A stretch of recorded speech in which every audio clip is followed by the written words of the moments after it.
ci diggante marak mase nuyu naa leen aljuma bi passé dañu fi junj waxi sénégalais yi nga xam ni ñoo fi askanoo nekk Amérique ay at xëy ñu war leen a delloo ci si réew mi ci lu méngoowul ak seen coobare muy loo xam ne dina indi ak tasaaroo si jaboot gi waaye itamit mën na indi sax leneen loo xamante ne nii daf lu doy waar la ci nekkin ña nga xamante ne ñoom la ñu fay bàyyi.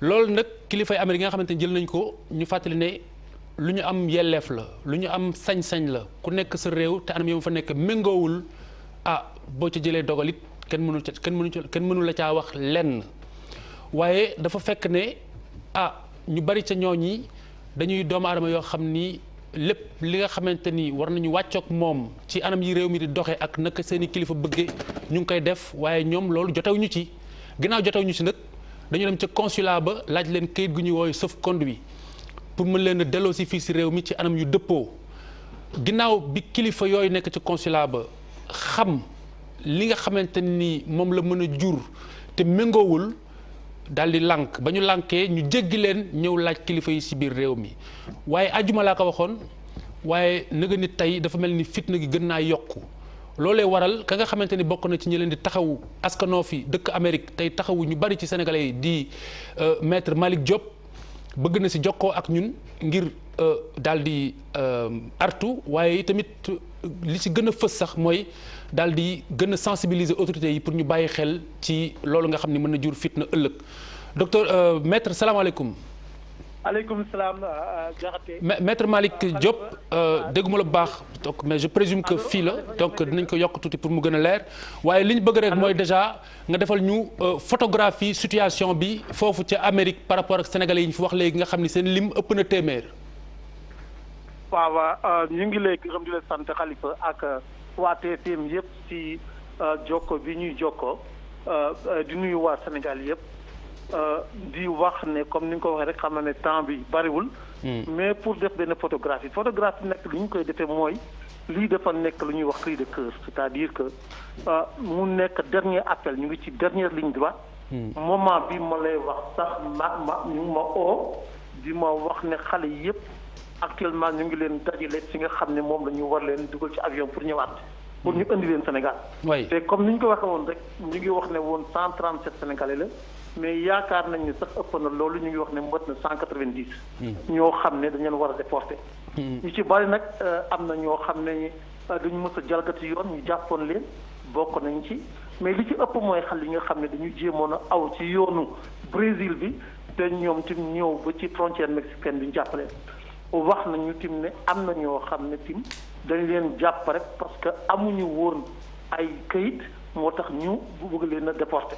léegi nag li nga xam ne moom la ñu bëgg a wax mooy ñun comme ni ñu ko waxee Khalifa duñu critiquer États-Unis dëkk boo xam ne la teral nañu teeru nañu teral nañu te ci li ñuy seen kantalaay kantal ñu ngi koy def donc te li ñuy def aussi am nañ ci droit seulement dafa am noo xam ne tim ñun yaakaar nañ ne tim suñ ko defee woon noonu si lay gën a rafet deuxième il faut aussi que ñu wax ne lii ñuy oote nii du caagin ne dañu amuñu benn prétention ne gouvernement Sénégal nii nga war a defale lii moo war a nekk sa politique d'immigration wala am xas leen ci dara parce que tim il faut que ñu wax dëgg gis nañu ni nga xam ne waa consulat ak waa ambassade fii jëm nañ fi taxawoo xale yi mais dafa nekk rek loo xam ne parfois aussi comme ni nga ko waxee gars yi bi ñu demee ba nga xam ne xam nañ yenn situation parce que comme ni ko benn waa consulat bi waxoon tey suñu ñëwoon dañuy déporter xale yooyu dafay nekk lu ñuy wax ay déchirure sociale nan nga mën a xalaate borom kër boo xam ne dañ koy déporter mu bàyyi njaboot ki ñett wala ñeenti doom wala ndax dañ koy yóbbaale loolu moo doon problème bi moo tax ñu ne woon ne ñu liñ ci bëggoon a wax mooy yaakaar na ni am nañ ci lu tuuti loo xam ne suñ ko ci waxee mën na am su ko waa gouvernement bi yokkee si li ñu yor ñoom dina mën a pexe ba nga xam ne américains yi mën nañu changer ñu ñuy def yi affaire yi benn mooy Khalifa comme ni ñu ko waxee Harlem suñ ko waxee nga xam ne mooy suñ ko fi daan wax nga defe ne mooy le quartier bi gën a dangereux ci monde bi su la woon Sénégal yi tey Harlem tey ni mu mel du ko mel li nga xam ne li ñu fi rey ci Sénégal yi ëpp na 50 Sénégalais waxuma la nag ñi nga xam ne business bi ñuy xam ne soo jëlee ay Africa restaurant Africa Kiné restaurant soo jëlee ay Le Baobab ak ñeneen kër njaxat ak ñëpp dañuy dem ba nga xam ne fi mu nekk dëkk bi les ambassades yi ko dundee dañuy dem ba nga xam ne dëkk bi fi mu nekk tubaab bi ñu ngi xëccoo Harlem ak ñun. ñu ngi koy xëccoo di ñu ko génne ci business yi ak ci kër yi. loolu mooy benn ñaareel bi mooy ñi nga xam ne ñu ngi fi nekk depuis 20 ans. dañu fi liggéey te dëkk bi soo fi liggéeyee ba am lu ñuy wax 40 crédits mooy équivalent nga liggéey 3 ans da ngay am sa droit à la retraite pension yooyu tey minimum li nit ki mën a am mooy si xaalisu Sénégal tey mooy 350 000 400 000 am na ñoo xam ne nañ dem ba 1 million 500. am na tey ñoo xam ne Sénégal soo leen joxoon seen pension retraite il faut que ñu dem te loolu actuellement amul loi nit ñi ku ko amul kayit doo ko mën a am. Très bien donc il faut un accord bilatéral pour loolu mën a jàppandi. Il faut un accord bilatéral et là aussi il faut que effectivement loolu si li ñuy wax suñuy wax tey ñu bari ñu fi wax tey du question que bëgguñu dem mais tey imagine leen koo xam ne am na këram Sénégal ba pare parce que fii doomu Sénégal lu fi nekk li ñu fi def amul benn ko fi nekk ci dëkk bi di ko def li ñu fi am kenn dañu fi daal 0,01% ñoo fi am kër ñëpp seen xaalis seen alal mi ngi Sénégal. imagine tey ku fi nekk 20 ans am kër ba pare ñibbi Sénégal weeru jot ñu koy fay minimum 400 000 450 000 mu koy dépensé. Très bien maintenant quelle est la situation est-ce que sénégalais yooyu téeméeri ak lu teg est-ce que dinañ ñibbi sa tey wala suba wala qu'est-ce qui va se passer? Oui, mais certainement soo moytul parce que fi mu nekk à moins que le gouvernement du Sénégal parce que moment yu mel nii li óor mooy téléphone yi dañ koy ubbi. dañ ko ubbi entre l'ambassade entre le gouvernement américain et le gouvernement sénégalais. Très bien pour wax leen affaire yi nan lay demee. Très bien te loolu soo amee am na loo xam ne su leen ko ci waxee. dina mën a sotti dafa am benn plan boo xam ne waxuma la sur le plan social et économique rek. Khalifa mais dafa am loo xam ne sur le plan du droit pur. mooy États-Unis tey nit ki fekkee da nga nekk ci déportation même soo amul kayit def fi 10 ans. am fi doom boo xam ne suñu la déporté mu nekk jafe-jafe ci moom dañ lay jox green card ñi nga xam ne nag dañoo am déportation ba pare comme ñi fi nekk tey. dafa am loo xam ne immigration noonu lay doxal te ñi nga xam ne dañuy am déportation. alors maître juste pour terminer situation bi ni mu demee nii mën na jur sax émeute je mets les crochets. mais xam nga parce que mën nañ bañ a duñu embarqué également. waaw mais justement c'est-à-dire que on ne sait pas actuellement parce que démb bi ñu may mujjee woo xam naa ne xale yu bari xamuñu ndax dañuy dem seen kër ñëw wala di ñëwul ndax dinañu d'accord dugg ci avion yi kooku tamit beneen problème la mais comme li ma bëgg a terminer Khalifa mooy loolu mooy effectivement on a cette situation te il faut que ñu diffuser situation bi te loolu soo jëlee sur le plan du droit pur bi lu mu lay wax mooy ne xale yi tey mën nga jël ñi nga xam ne da nga leen di déporté ñoo xam ne dañu fa am doom. Très bien fekkee immigration ñoom ñoo ko wax de neen ñi fekkee dañu gis ne kii suñ ko déporté. léegi xale yi ñi nga xam ne ay vieux citoyens la dañuy am problème dañuy jël dañuy différer déportation bi. bàyyi la par exemple ba xale bi majeur wala ba xale bi faju ba pare pour ñu bàyyi la nga dem. Très bien leneen li mooy suñ fi bàyyi woon tey xale yi. suñ fi bàyyi xale yi xam nga lan mooy am. xale yi dañ leen di jël parce que ni ñu koy bëgg a bàyyi ak Sénégalais duñu am temps. ñu jël ko bàyyi ko ñoom ñu jël ko yóbbu ko ci équivalent d'âge en droit français wala li ñuy wax ACS mooy Administration of Children Services ñooñu dañuy jël xale bi yóbbu ko placé ko ci kër jàmbur. xam nañ mooy les services de placement oui. waaw justement xam nañ ne parents yi ñibbi nañu su ñu toogee 3 mois ñu def visite xale yi dañuy dagg li ñuy wax les droits parentaux.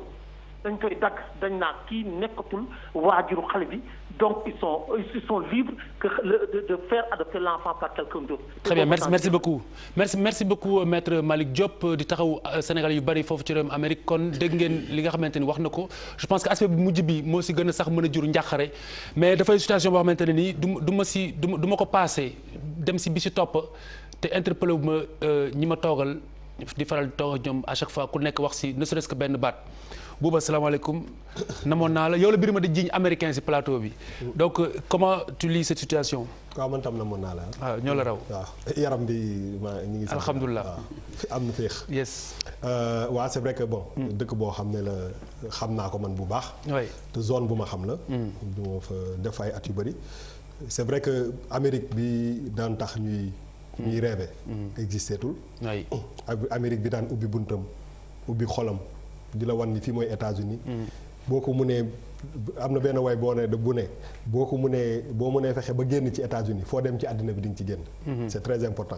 je pense que loolu yëpp dafa tëj tey. te il faut que ñu nangu ni réalité dafa ñëw. que dafa am beneen façon vision bu Amérique am. léegi nag dégg naa président Trump. il y a 3 jours bu muy wax ak Sénat bi. di wax que ni tous les immigrés yu yàgg fii te amuñu benn benn casier judiciaire. dañ leen régulariser. donc loolu dafa ma xaw a jox benn soulagement.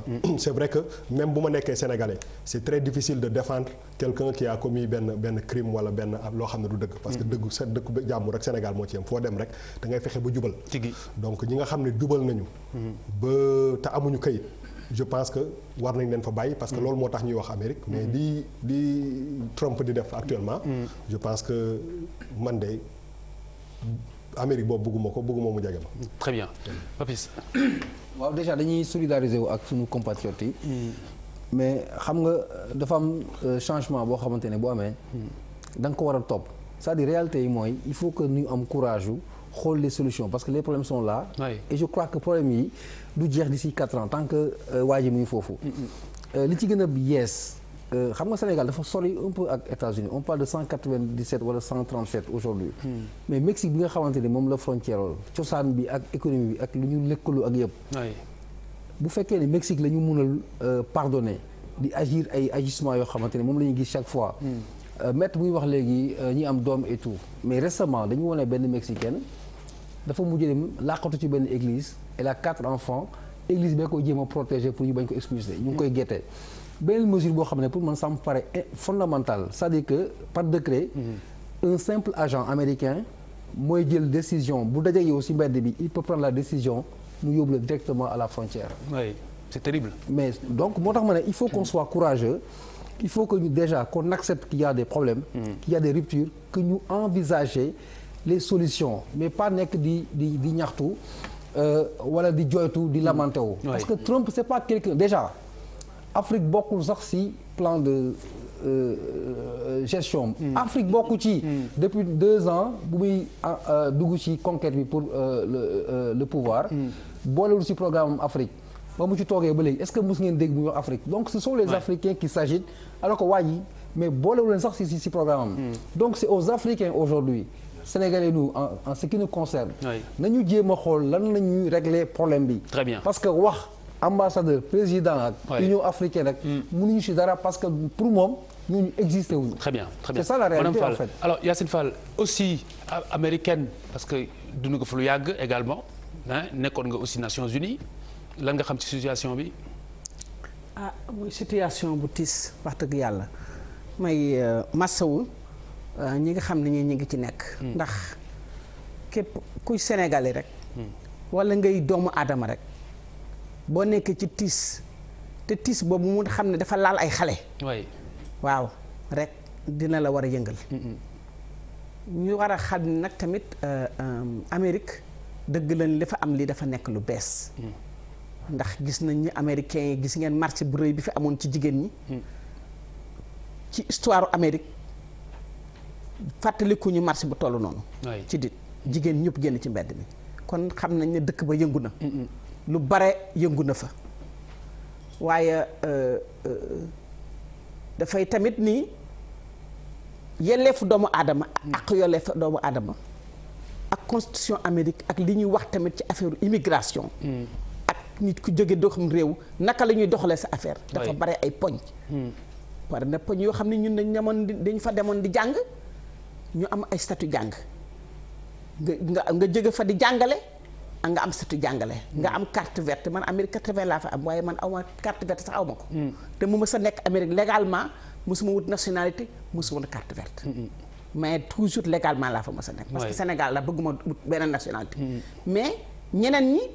dañu fa dem par leur propre moyen jaar ci jot yu ay yoon yu metti dëgg la ba egg fa di jéem a daan seen doole di liggéey yore ay famille mu am lu yoon droit américain wax ci loolu état yi ngay wax comme Mexique tam ñi ngi waxtaan ak Amérique dëkk bu nekk fi ma nekk nii nga am muy Bangladesh muy état muy Mexique muy El Salvador muy ku am nationalité am ay nationaux yu fa dëkk rek nekk ci dis bi rek sa dëkk ñi ngi jëm a waxtaan ak état américain te américains yi tamit dañu soxloo ndax tey ambassadeur Amérique dem na seeti ambassadeur Sénégal am na lu mu waxtaan ak moom américains yi ñi ngi am ak ñoom AGOA mu nga xam ne mooy affaire duñ jënd ak njaay te ñoom liñ ci jëlee ñun jëlee wuñ ko ci lu bare lañ ciy jëlee bénéficier américains yi ñi ngi am Africom xëy na état yi mooy jël ay base militaire teg ko fii ci Afrique américains yi ñi ngi jéem a xeex terrorisme te Afrique ci dëkk yu ñu gën a soxla la ak leneen ak leneen. donc la ma war a nekk suñu démarche am nañu ay base autorités yi yoo xam ne ñi mën nañu discuter ak ñoom te war nañu mën a dem li leen dëgg la ku def lu ñaaw fu mu mënti doon kenn du ko faral kenn du ko santaane ñooñu war nañ la mën a génne mais ñoo xam ne ñi dañu am casier judiciaire bu set dañu doon liggéey jur ay doom yoo xam ne américain yi ndax Amérique xale bu fa juddoo américain nga ñuy américain di ay mineur mu leer na ni bu ñu génnee seen i parents dootuñu leen gisati ba faw après 3 mois parce que dañ leen joxe ci ay famille ñu tasaaroo kooku war na tax ñu jóg jox ci ay jéego jox ci ay jéego wasta ci àq xool lu ci mën a génn. très bien loo si bëgg a yokk laa ci xalaat li ma si bëggoon yokk rek mooy je sais que peut-être que problème bi c'est un problème bu nekk nii mais si njort bu rafet si ñu rafet ci njort mooy si li ma dégg président Trump wax ko il va dans ce sens là si préoccupation bi madame Fall waaw mooy ñi nga xam ne dañ fa nekk te defuñu fa jéyi mu jéem na régulariser très bien mu gën a gaaw et je pense que loolu aussi war na sonner bu baax ci noppu sénégalais yi nga xam ne dañ fa nekk très bien professeur waaw après te abondé à peu près dans le même sens que ñi fi njëkk a jaar yëpp mais di fàttali rek lim ñuy delloo si mooy ñun suñu fulla ak suñu fayda ak liy régler suñu problème ñun la d'abord parce que boo seetloo président bi nga xam ne moom moo foole ñu koy wax Trump man am na ku ma ci doon waxtaan ma ne ko daf may niroo koo xam ne ci di muy jëfee synthèse u président Reagan la ak George Bush xam nga bu fekkee portrait boobu ma def jumuma ci synthèse u Reagan la ak synthèse George Bush boo ko seetloo kee c'est le gigantisme américain keneen ki c'est la priorité pour les États-Unis kon nag fi mu nekk nii fulla ak fayda gi mooy ñun ñu bañee yaakaar ne rek li nga xam ne moom moo ñuy suturaal wala li nga xam ne moom mooy ñuy soqali donte kenn mënta tëj frontière yi àdduna bi benn la waaye dem bi ñu xool nan la ñuy demee ci yan anam la ñuy demee te itam fu nekk ni kay waxu ñëw la waaw mooy li ma la wax mais xam nga li waxu ñëw bi mais demin ba déjà moom moo indi problème mu ñëwin bi Khalifa parce que bu fekkee ñun suñuy réew nos états africains dañu teggi priorité bi nga xam ne moom la ñu waroon amool ci ndaw yi ñu utal leen koom utal leen ay buntu liggéey yoo xam ne seen réew dinañ ca mën a suturlu mais dina tax ba nga xam ne yenn yi duñ ci mën a yegg mais am na ay réalités yoo xam ne bu ñëwee yow li nga mën a def rek mooy nangu ko parce que kii nga xam ne moom lañ fol moom ñu bëri dañoo juum parce que lam doon annoncé ci campagne bi lu ñu doon wax discours démagogique la discours populiste la mais en réalité bu ñëwee du delloo kenn réewam et cetera moom mu ngi lay won ne lam waxoon te ñu fol ko am ay américain ñoo xam ne ñu ngi leen di woowee sax vrai américain ci looloo tax ñu fol ko muy islamophobie bi muy xénophobie bi maanaam ñi nga xam ne bokkuñ fa mu fexe ba seppi leen ba jël fa moom mu nga ca ñun kay ñun ñoo nekkul ca la ñu war a nekk ñàkk a nekk ca la ñu war a nekk mooy Khalifa nañu fexe kenn mënta tere nit tukki parce que tukki ci ruugu nekk la nekk ci ruugu doomu aadama la nekk waaye fexe ba ndóol gi ci wàññi ko fexe boo ndaw yi ñu gën leen dox ay bunt yoo xam ne dinañ ci mën a daan seen doole boo tax waxuma duñ dem waaye bu ñuy dem itam ñu dem ci anam yoo xam ne kenn du leen mën a bundu xatal bu ñu waree dellu si ala ci waxu Charles Faye waaw Khalifa xam nga Trump mënul def lu ko neex c'est pas possible benn juge war na ko benn juge simple juge lu kenn mësul gis feneen def na ko États-Unis stopper le président le plus puissant ou l'un des présidents le plus puissant parce que Poutine léegi dafa bokk tam si président yoo xamante ne le plus puissant loolu benn la ñaareel ba États-Unis il faut que ñu xam ko aussi constitution États-Unis dafa am lu mu teral on peut pas faire ce qu'on veut tey donc c'est ñun Sénégalais pour si gàttal daal ñun ñoo war a xool ak suñu gouvernement bu fekkante ne am na kattan boobu am na xaalis boobu ñu xool si système américain foo koy jaareel ba nga xam ne lii dañ koy suspendre parce que nag États-Unis ñaari service moo fa gën a cher États-Unis ba mu jeex tàkk mooy avocat justice ak pompe funèbre maanaam loo teg tey bu ñu demoon gis cabinet boo xamante ne moo gën a doy waar États-Unis ñu ñëw gis ko ñëw porter partie kii tout de suite affaire bi ñu ëlbati ko kenn du fi ñëw même boo fekkente ne def nga fa kii kenn du la fa indi parce que loolu mooy loolu aussi mooy constitution américaine amendement 4 la constitution américaine. bu ñu fàtte que américains yi ils sont devenus des américains après avoir sorti les véritables américains qui étaient sur place. si seen constitution lañ ko bind ñoom ñoo ko bind li loolu problème la si ñoom loolu tax Trump dafa am problème parce que ak lu ma munti wax yëpp gaa yi dañ ko ne waaw kooku président nga mais dëkk bi lii moo ko tëral te seen constitution moo gën a fort lépp te kenn du ko laal. c'est-à-dire Trump il aura beau faire tout ce qu'il veut congrès bi à un moment dikk na ko ne deet mënoo dem li même par rapport à ses relations ak ñun lépp loo xam muy le MCC wala yeneen yoo xamante ne liggéey nañu ak moom te Sénégal mu ngi si wàllu par exemple maanaam mu ngi xaar dara. pour ñu maanaam ñu fàtte naa tur bi en wolof mooy daal ñu jël ko. pour jox ko kii mënu si dara. c'est-à-dire il n'a même pas le pouvoir de ne lii dama koy arrêter parce que mënu si dara donc ñun tey problème bi mooy lan. mooy mun nañ toog comme di ko wax mun nañ ñaxtu affaire bi tout mais c'est de voir tey comment on peut se regarder le système américain. partant de ça nous suñu homme de loi yi. xool affaire bi ne leen buñ ko jaaralee fii tout de suite la première mesure est une mesure suspensive. La deuxième c'est que kenn du fi ñëw ñëpp a fay toog. parce que ce sont des Américains. alors Elimane Kane. mais dañ la koy jaaral wala duñu ko jaaral. donc yow problématique bi loo si xam balaa ñuy ñëw si li la fi indi. waaw merci Khalifa bon je pense que. oui effectivement Amérique changé na. adduna bi yëpp moo changé. moo tax ñu mel ni Trump di ex pouvoir tey ci dëkk mel ni États-Unis parce que américains yi ñoo ko voté quand même. parce que am na discours bu mu leen jox. ñun ñëpp xam nañ discours Trump. moom lay nekk nag di appliquer.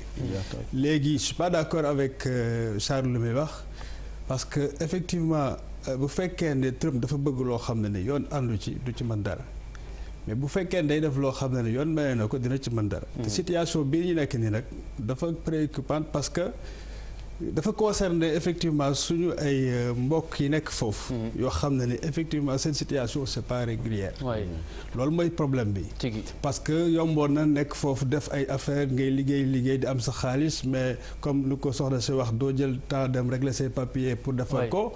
donc ba tey li fekk leen si c'est-à-dire changement de régime. léegi ñaar moo si am benn bi mooy responsabilité ñun suñu état. parce que ñun dañu war a protéger suñu ay doom fépp fu ñu mën a nekk. très bien donc war nañoo jóg xool ak suñu diplomate yi nekk sur place. comment organiser loolu. pour mën a xool nuñ koy saytoo. très bien beneen bi mooy aussi États-Unis aussi c'est toujours un état de liberté. am nañ ba kuréel yu bëri ya fa nekk yu organisé wu yi manifester contre les actions yi Trump di jël. yoo xam ne aussi mën nañ créer benn solidarité. je sais que Sénégalais yi aussi du ngi ci bëri moo xalaat suma xarit Mamadou Samb bi nekk Washington nga xam ne mooy gérer le bureau des Africains yi nekk au niveau de Washington. donc am nañ ay kuréel yu fa nekk yoo xam ne mën nañ organiser wu. pour am une stratégie pour faire face à la situation. mais c'est assez préoccupant. Très bien. Merci Elimane et puis je pense que comme affaire bi yëpp boo koy résumé affaire ñibbise la te ku mës a tukki di nga mës a ñibbise ñu bañ a fàtte surtout ñi ñuy wax léegi mooy ñi nga xam ne liggéey nañ pendant 20 ans 30 ans retraité ñu signé leen seen accord bilatéral boobu ngir ñu mën a ñibbise seen njaboot mën a toucher li nga xamante ne mooy seen retraite li ñu naan cotiser jamono ñu nekkee ci seen activité di liggéey. lu mooy loolu réewum Sénégal li ñu fi nemmeeku te du guléet mooy nguur gi ak opposition bi. saa bu ñuy coow ba ñëpp di leen dégg ñu lëmbe réew mi ñaar la ñuy wax benn bi mooy ay koppar diw jël na nangam diw détourné na nangam wala nangam sangam beneen bi mooy élection ministre bi bëgguñu mu nekk premier ministre mu organiser élection yi parce que dafay sàcc élection yi ñu ngi def nangam pour indi ay fraude débat yi loolu la temps yi passé mbiru radiothérapie xewoon na fi kenn déggu ci débat entre l'opposition et le pouvoir plus ou moins mais li wérte wóor daal mooy ñaari ponk yooyu daal mooy lëmbe réew mi ay koppar ak ay élection Adia Talla ak Mar Dieng daje nañ ak ñenn ci askan wi li lañ ci xalaat balaa ñu ciy soobu. depuis 1871 ak léegi gis suñu maam ñu mel ni ñoom Lamine Gueye ñu mel ni ñoom Galandou ñu mel ni ñoom Blaise Diagne ñu doon politique ak léegi dafa wute léegi daal dafa mel ni politique liggéey la.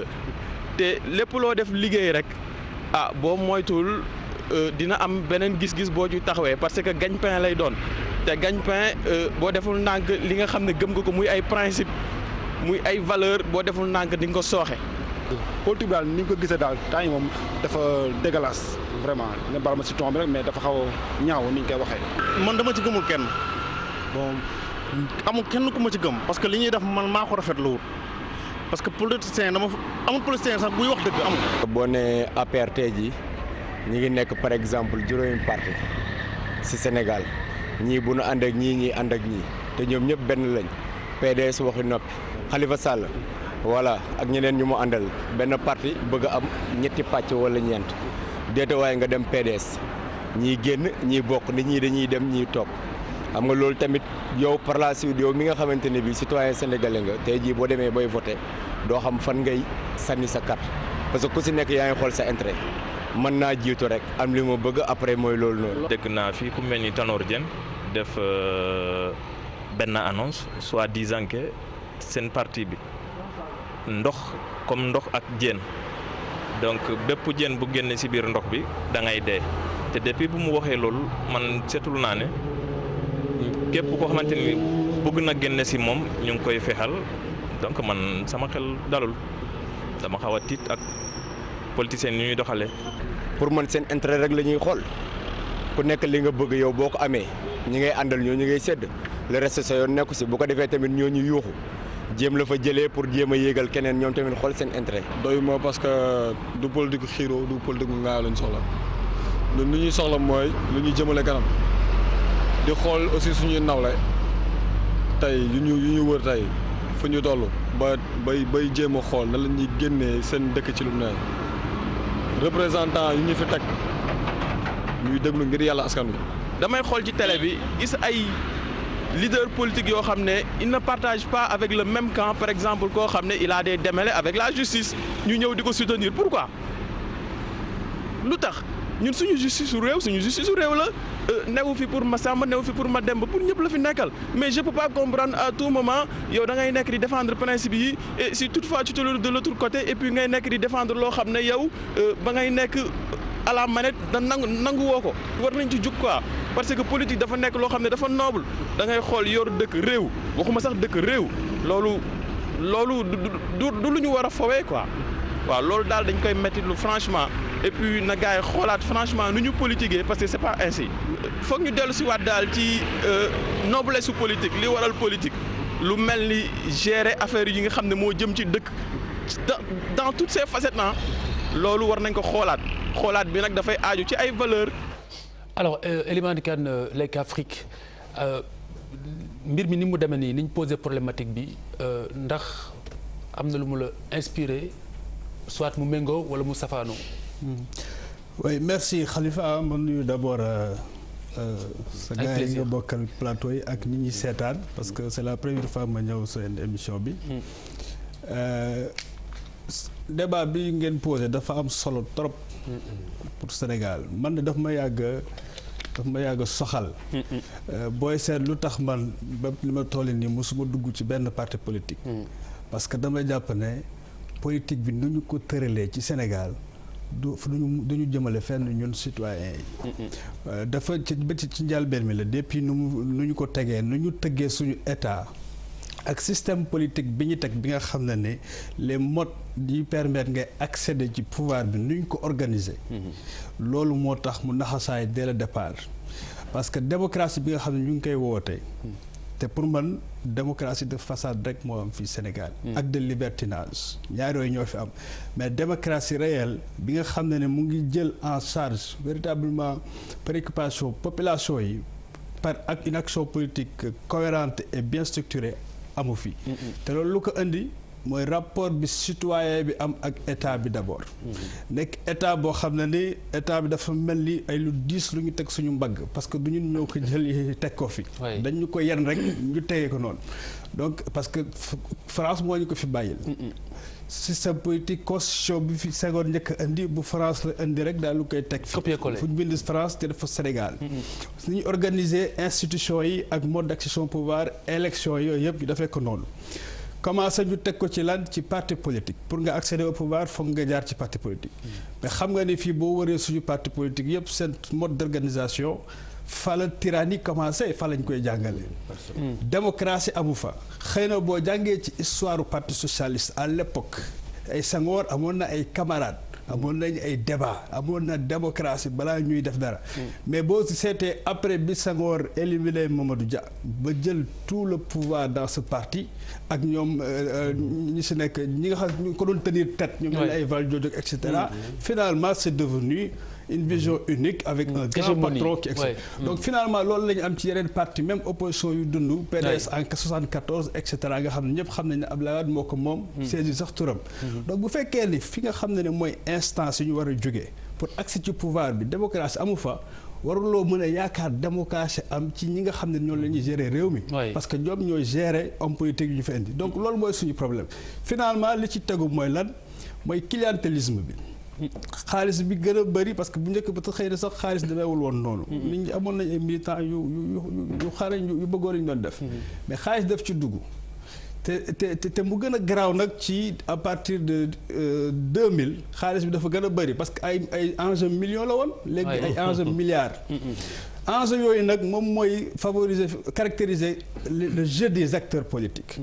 clientélisme boobu mooy finalement xam nañ ne pour nga def politique nga réussir foog nga wuti xaalis foo koy wutee foog nga sàcc parce que gars yi fii Sénégal gars yi liggéey ñu fi xaalis boobu ñi nga xam ne ñooy def politique souvent ñu si bëri aussi ay fonctionnaires lañu léegi ngay gis ñu jógee ci secteur privé di si dugg fonctionnaire bu am xaalis bu bëri buy financer ay milliards ci ay nu mu tuddati meeting loolu yenuwul maanaa économie Sénégal mënu ko expliquer donc loolu moo tax tey militantisme bi dafa dee clientélisme nekk fa donc finalement aussi ci contexte ndóol parce que dañu ndóol nag ñun 47,6% de pauvreté multidimensionnelle bi dem na ba ay 75%. Presque 9 millions de Sénégalais. yoo xam ne c'est de la précarité.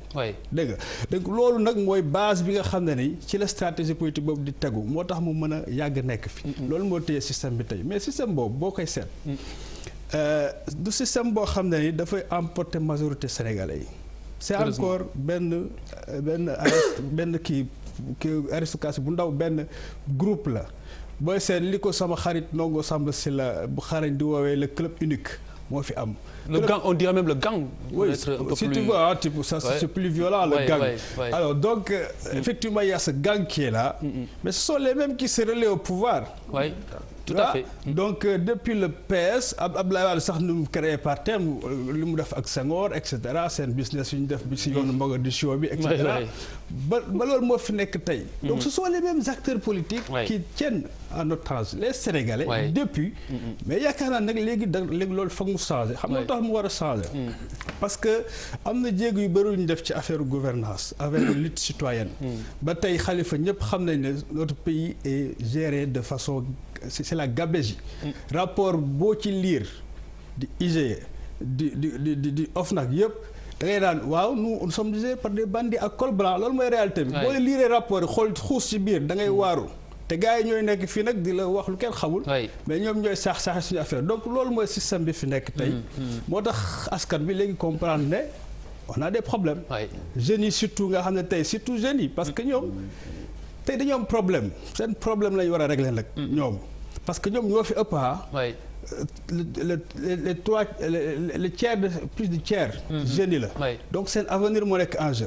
donc ñoom tey comprendre nañu parce que jàng nañ dinañ comprendre gis nañ ne gars yi ñu ngi saxe ñoom ñoo commencé nag léegi di remettre en cause le système politique en place. moo tax may la c'est une minorité. qui est en train de prendre en otage une majorité. mais bientôt la révolution de cela va arriver parce que léegi nit ñi ñu ngi comprendre li xam.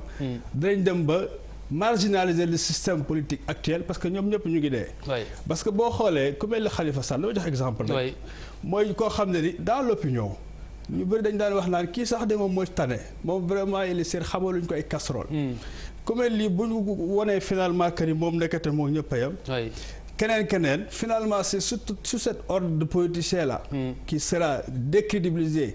totalement en face du peuple sénégalais. bu boobaa nag sénégalais yi mën a liggéey pour créer ba marginaliser système boobu ba mu minoriser. ñu teg fi leneen loo xam ne askan wi moo koy. non dinañ si ñëwaat léegi mais comme da nga tudd Khalifa Sall pour juste souligner aussi phénomène boobu mooy kuñ si tudd également si cadre bi ñu ko tuddee tout de suite nga ni non dañuy politique dañu ma bëgg a faagaagal donc cela veut dire quoi? Cela veut dire que li nga xamante ne moom mooy njariñu askan wi ak alalu askan wi kenn amatul sax fitu saytu ko en réalité. mais oui parce que tout de suite c'est les gros mots. loolu mooy manipulation yi ci am. voilà on va y arriver loolu laa wax askan wi léegi nand nañu loolu. voilà dinañ ci dellu dégg alors madame Fall noo gisee doxalinu politique bi fii diggante opposition beeg nguur gi ñaari ponk ay koppar wala élection.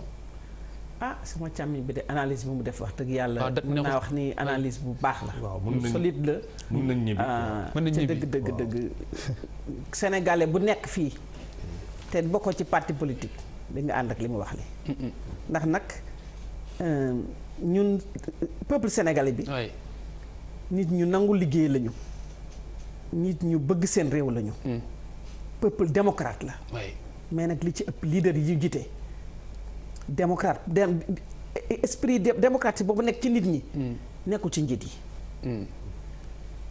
nekkul ci njiit yi te boo ko xoolee trajectoire bi depuis Senghor comme ni ma ko waxee nga ñëw ci Diouf nga xool j'ai sorti un livre là. On devrait avoir un contre-livre sur ça. Parce que jusqu'à présent je n'arrive pas à avaler ma salive par rapport à ce livre. oui. nga xool le Sénégal de 80 en 2000 li ci am ci mal gouvernance ak ci décision yoo xam ne yii nii décision économique tey li ñu dal li ñu dund ni tey. li ci bare période ba lañ ko def. par rapport à l'agriculture. oui. éducation santé. emploi loo secteur boo xool rek lépp luy teel askan wi en fait. waaw décision yi ñu am yoo xam ne le Sénégal a été un laboratoire d'essayage de ces politiques là te mën kër mosu maa ngi fàttali ko président Abdou Diouf bi mu naan il n'y aura pas la dévaluation et quand je vous le dis vous devez me croire je regardais ma télé et je disais c'est parce que tu m'as dit de te croire que je ne te croirais pas après ça on a eu la dévaluation. oui. tey jii on dit franc CFA bi nangam ak nangam gis nga tey li metti mooy. Bretton Woods yi bu ñu toogoon tey. oui. nit dévaluer leen mbaa français yi trésor français taxaw di dévaluer nga gis chef d'état yëpp rang en ordre def li ñu def li gën a metti c'est que ñun ñi ñu jiite ñi dégluwuñu nit ñi. mais ñi li ëpp solo mooy boo xoolee njiit leader politique yi ci bane ba amuñu yërmande. oui. te dañu bëggee. non souvent ils sont isolés aussi. parce que Diouf non doon na fi wax yëguma ko. non du question isolement rek. parce que ku ciy campagne.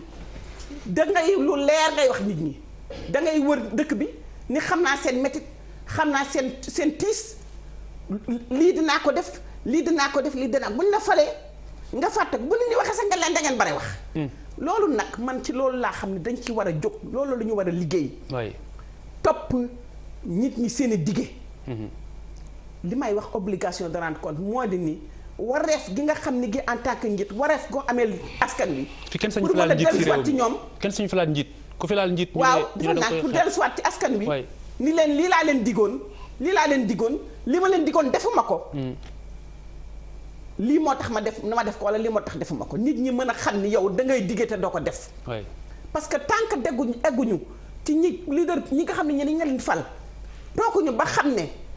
li may def campagne di ko digge di ko wax su ma ko defulee dinañ ma folli loolu du fi am. ñaareel balaa may eggal de.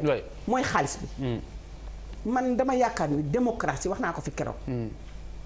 xaalis bi ñuy jox politiciens yi ñuy ay caisse noire.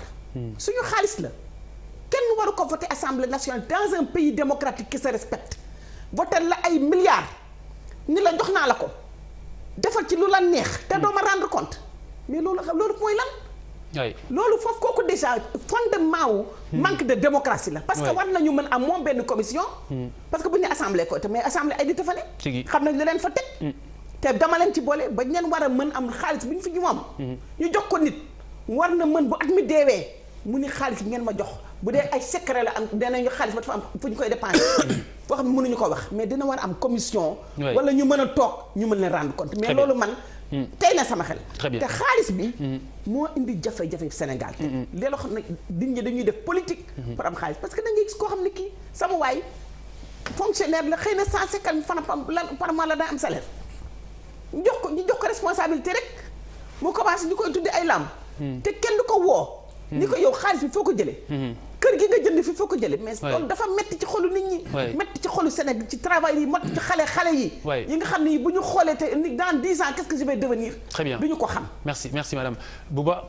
waaw mais c'est vrai que sama ñaari intervenants yi li ñu fi wax dafa rëy dafa rëy parce que moom mooy dëgg bi dëgg bu ñorul bi nga xam ne mooy dëgg bi quoi bi ñu teg mais pour man réew mu ne ñi fa dëkk muy 17 millions yi xaw ma 16 millions de Sénégalais yi ñoo war a nekk ci benn état d'esprit parce que aussi olof yi des fois seen proverbe bi boo ko xóotee bu xóot xam nga ponkal des fois aussi loo ko teg bu ko nangoo dagan na quoi waaw parce que on est en 2017 du moins te dañu war a commencer quand même aller plus loin que le constat boo seetee li ñu fi wax yëpp at yi yëpp passé scandale yi fi ñëw yëpp ban lañ ci régler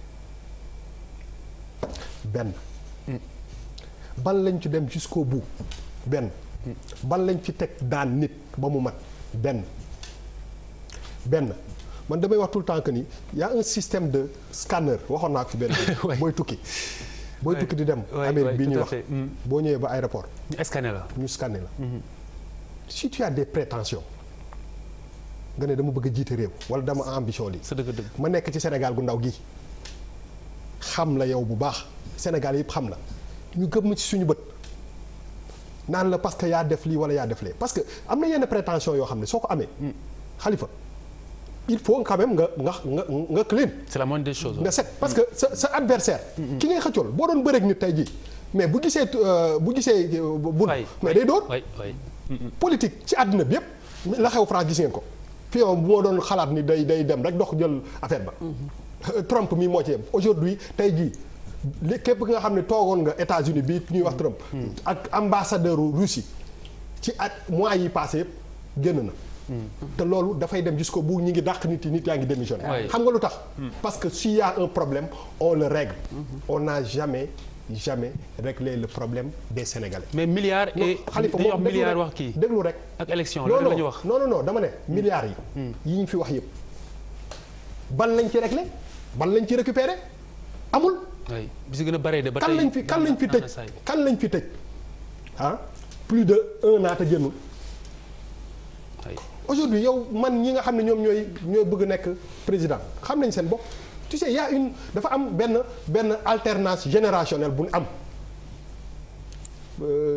président Ousmane Tanor Dieng président Moustapha Niasse seen wàll passé na dootuñu présenté wu on a ñi nga xam ne ñoom ñooy génération président Macky Sall ils ont 50 ba 60 entre 50 ñu ñuy déglu Sénégalais yi ñu leen nar a fal mais ngal la duñ leen xool léegi wallaay seet fu ñu jaar fii Sénégal la dara fi dara mais ñu gëmm suñu bëti di jël naan diw mi ngi taxal diw le problème n'est pas là li ñu seq ñoom bu ñu nangu ñu dugal ñu ci xam nga ñun lan moo ñu intéressé kii mooy kan kii di yóotu lii mooy kan fu mu jaar lu mu fi def est-ce que war naa ko wóolu nan waxante dëgg nañu jël affaire parti politiciens yi li ñu bëgg ñun ñu def bu neen ci toppee ñun dañ ci yóbbaale et ci boobu parenthèse bi may ubbi beneen et damay dem droit au but c'est la presse Khalifa lan mooy njëriñu presse éduquer informer éduquer investigation bi fi nekk moom laay wax ni on est dans un petit pays fii li fi nit ñi xam bëri na nañ waxante dëgg dafa am loo xam ne il faut ñu dimbale ci les Sénégalais dañuy ubbi benn dossier ñu koy fépp foo ubbi moom la bis bi ñu koy état bi wala politiciens yi décidé ñu teg ko na le presse bi ànd seeg ñoom ubbi beneen mais kenn du taxaw ne pourquoi ce problème là il n'a pas été réglé finalement day dem nga xam ne les politiciens xam nañu ok on fait du bruit mais le fond l'essentiel mooy que problème bi duñ ko régler et on passe à autre chose aujourd'hui c'est la passe quoi sénégalais yi nga xam ne monsieur Kane li mu fi wax nii dafa am solo gis nga sénégalais yi nga xam ne ñoom ñoo nekk yor seen carte yor si jamono internet jamono nouvelle technologie communication et tout ça état d'esprit boobu ful la faabu ak fayda boobu ba nga xam ne parmi ceux qui prétendent dara à quoi que ce soit ñu dès maintenant am na ñoo xam ne dañ leen war a génne teg leen te bu ñu naree génne ñi nga xam ne ñooy yootu ñëpp ci ñi fi nekk nii gars yi dañ bëri de donc li nga wax léegi loolu moo ko résumé li waa ji waxoon rek il crée une affaire dans l'affaire et une affaire de l'affaire dans l'affaire après finalement léegi suñu njiit wala Khalifa pour tëj suñu njiitu ëllëg yii di ñëw. tey lañ koy tànn mais nañ leen au moins commencer tànn xam nga booy tànn jabar wala ngay tànn oto wala ngay tànn kër di nga tànn bu baax. mais tu as dit tànn kay dafa am lu muy tekki. tànn waaw booy tànn si ñi nga nekk nii. waaw tànnal bi nga xam ne au moins wóolu nga ko. waay yaa may déglu. yoo xam ne du sàcc. il n'a pas détourné fa mu nekkoon il y a 2 ans nga fàtte ko muur ko ne way dañ ko jiiñ li du moom. Papis. pas normal. man du ma ci sori sauf pour dire que ne.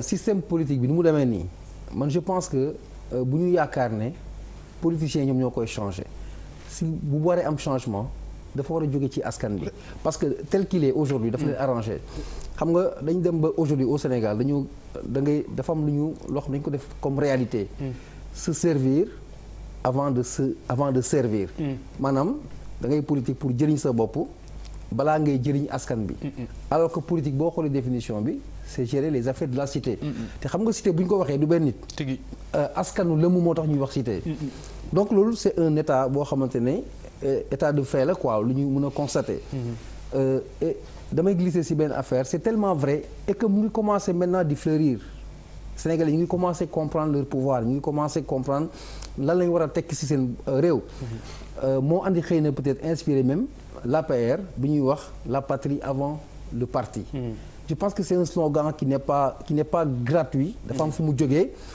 sur la base d'un constat bu xëy na ñi ko seeq xam ne askan bi ñu ngi ñaxtu ñu ngi ñaawlu politiciens yi ni ñuy téye koom-koomu réew mi di ko jëriñoo ñoom seen biir avant ñu koy yóbbu si li nga xamante mooy askan bi li kan wax Elimane wax sànq c'est extrêmement important et je pense que les gens n'ont pas suffisamment communiqué sur même léegi sunu architecture sunu yoon dafa ko may nit koo xamante ne amul banqaasoowul ci dara pour ñu am courage am sañ-sañu laaj ay ndombal tànk pour gérer li nga xamante ni moom mooy sunu biir dëkk donc il faut ñu encourager ce qu'on appelle les mouvements citoyens loo xamante ni bokkul fenn parce que xam na moo tax ma koy wax dama mos a waxtaan ak benn nit en fait il est très coloré politiquement ma wax ko ma posé ko problématique idéologie mu mun loolu dañ ko dépassé moo fi raflé non dès lors que dañ ko dépassé amatul sens loolu moo andi par exemple boo faretee vert suba yaa ngi PDS conviction yaa ngi amatul moo tax ma ne loolu dafa war a encourager les mouvements citoyens et tu sais une chose Khalifa xaw ma ban moment lay doon mais dina nekk réalité une fois tu sais pourquoi boo xoolee xam nga les grandes mutations sociales dafay am lu muy déparé boo ji je peux m'arrêter sur le cas de l'Espagne aujourd'hui maire Espagne femme bi c'est une maman magistrat la gars yi dañu dem par leur initiative Podemos et tout dem ba récupérer l'histoire de la mairie donc dañ ko foqati ci loxo politiciens yi jël benn maman boo xamante ne elle n'est pas politique jël moom mooy maire Madrid aujourd'hui c'est très fort c'est extrêmement puissant moo tax ma ne gis nga les mouvements citoyens yi ñuy xeeb nii aujourd'hui yenn yi non man waxuma quand je parle de mouvement citoyen waaw au vrai sens du c'est ça qui est malheureux mais gis nga mënoo xëy di dóor rek jëmale abadan di nga booy dóor di dóor di nga toxi non balaa ngay dóor sa waay daf lay fente quoi après tu vas rien taper daf lay fente parce que dina la comprendre donc Sénégalais il faut que ñu encourager le mouvement citoyen c'est que c'est pas parce que yaa ngi ci benn parti rek war nga mën a jiite réew et je te dis une chose bu fekkee xam-xam day bokk ci critère engagement imagine-toi Sénégalais yi nekk fii yor njàng bu wóor yor vertu yu wóor diine bu wóor toog fii toog seen côté seen bureau ñu mënuñu yor réew mi il faut encourager ces initiatives ñu dem ba départage ak li nga xamante ne moo fi nekk pour conclure ma ne damay répété waat li ma déparé woon bu ñu yaakaaree ñun askan bi que politiciens yi ñooy changer système bi dañuy nax suñu bopp alors professeur ils n'ont pas intérêt pas puisque le système change parce que le système fait leurs affaires et du coup ça tourne toujours autour de 2 points élection xaalis muy boo ko seetloo kan dina ci d'accord bu fekkee da ngaa teg élection teg xaalis ne démocratie la pratiquement da nga war na xam ne élection ak xaalis ñun suñuy réew moom mooy fossoyeur de la démocratie yàgg na ba ma la ko waxee xëy na dañuy baamtuwaat ne la fii politique jeex na fi bu yàgg li fi nekk politique au vrai sens du mot jeex na fi bu yàgg politique de l'osophage moom moo fi des osophage donc de l'osopolitikage moom moo fi loolu ñu ngi ko lal ñu ngi reemee c'est tragique. c'est tragique. ñu ngi ko lal ci ndóolal askan. tumarankel ko nangu koppar bi doon as groupe su néew di ko séddoo mu am club bu muy law. gang fa la ñuy tànnee fa la ñuy décider. boo ca bokkee tekki nga boo ca bokkul tekki woo à tel point que finalement askan wi ndóol goog nga ko Karl Marx wax na ko. c'est vrai que dina mos a dëñ mais dans un premier temps boo buggee écraser un peuple da nga koy affamer d'abord. ba noot ko boo ko nootee ba noot ko moom mooy daw si di jël si yow li nga yor te li nga xam ne mu yow yaa waroon daw dem di ko jëli ca la moom mooy alalu réew mi di koomu réew mi. boo doon jàngat il l'a dit trajectoire bi ñett lay doon.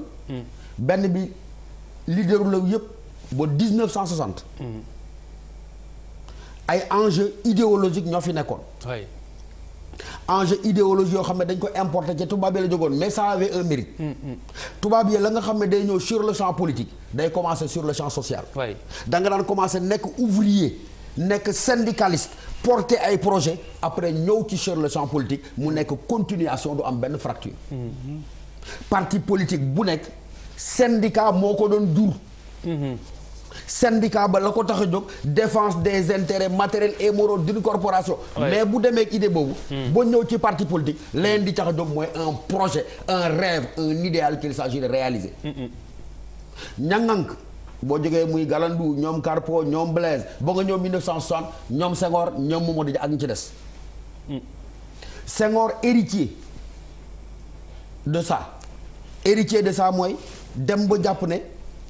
da ngay nekk ci ak man ñu bokk courant de pensée pour que ñu mën a ànd gouverner. parce que le problème parenthèse là entre Senghor et Diallo la woon. Senghor était persuadé que convergence d'idées bi jébbalu la ñu ànd ci alors que l'autre était persuadé que nekk ci biir nguur du tee nga ànd ak sa liberté intellectuelle mën nañ wuute ci fi nga xam ne fa lañ nàmp te mën a ànd doxalandoo réew. tigi donc deuxième étape boobu. étape la boo xam ne boo léegi amoon na encore liñ hérité woon ci période précoloniale bi amoon na toute dimension idéologique on se battait pour des idées. li bu ma doon wax sax di nga dem ci village benn pas boo xam ne mais affaire bu verte boobu am ay affaire yu rouge muy bu PS mais jar na ko mu génne la ci kër gi rey sax ay sëtam. mais parce que lu mu gëm la lu sax ci moom la. troisième étape bi nag mooy c'est autour des années 80 90 ba yegg si 2000 nga xam ne politique d'ajustement structurel rey nañ ñëpp. gaa yi gis ne benn buntu mooy buntu tekki mooy demi defi politique Khalifa. nettali naa fa bañ ne dawee conférence xale bi tàccu may re mu an ma may sa baat bu neex bi mais vraiment boo demoon politique ma ne voilà. léegi sénégalais yëpp yaakaar nañ. mën nga wax ku wax ñu tàccu la ñaari yoon rek mais tu es déjà un présidentiable. tout le monde pense qu'il est présidentiable dans ce pays-là. man damay toog parfois je n'ai aucune prétention wax dëgg yàlla. ah mais non professeur nag yow bu feree un super président. waaw waaw bu da ngay tooj rek non mais boo damay tiit damay jékki-jékki. tamaan man maa intelligent ou quoi. le président l'a dit c'est-à-dire dañu dem ba banaliser loolu. mu mel ni affaire bi daal dafay yomb ba nga xam ne c'est tellement banal alors que mais mooy mission bi nga xam ne mooy bi gën a diis ci àdduna bi. ñu ñëpp xam nañ ko. mais fi mu nekk nii dañ ko banaliser ba yaakaar ne benn moyen génn ci comme ils disent mooy accéder à la sphère politique. parce que pour ñoom la politique est un moyen de s'octroyer de façon indue des honneurs des privilèges des teranga un point un trait. dañ waxante dëgg. gis nga fii bu ma juj na ko c'est extrêmement important boo fi ñëwee sax di pousser ay réformes ak ay grands discours mais nous sommes tellement désabusés ñun Sénégalais maanaam dañoo dem ba xaw ma nu ma koy waxee. loo mënti wax it dañ naan xool ko ba fu muy mujjee rek. waa jaa ngi coow rek mais du mujj. bu doon moom foofu nan lay def comme waa ji lay def. jeex na dem ba ñun ñëpp ñu accepter cette médiocrité là. dem ñëpp looloo gën a nekk cancer bi. ñu dem ba accepter gis nga sénégalais yi Khalifa. buñ la waxee dëgg kenn la ndax. ils sont persuadés que ils n'ont rien à attendre de ces hommes politiques mais loolu mooy suñu drame. waaw ñu dénk si yëf. gars yi dañuy woote ji. maa ngi la dénk sama yëf mais xaaruma dara si yow. xaaruma dara ci c'est terrible. parce que man ba may ñëw sax carte ba da nga kaa jënd. c'est un cauchemar. oui carte bi da nga koo jënd mais muy lu drame dama toog xale ñu may dégg nañ ma baal waaye saa yi ku ñëw ñun ñu dóor amul problème.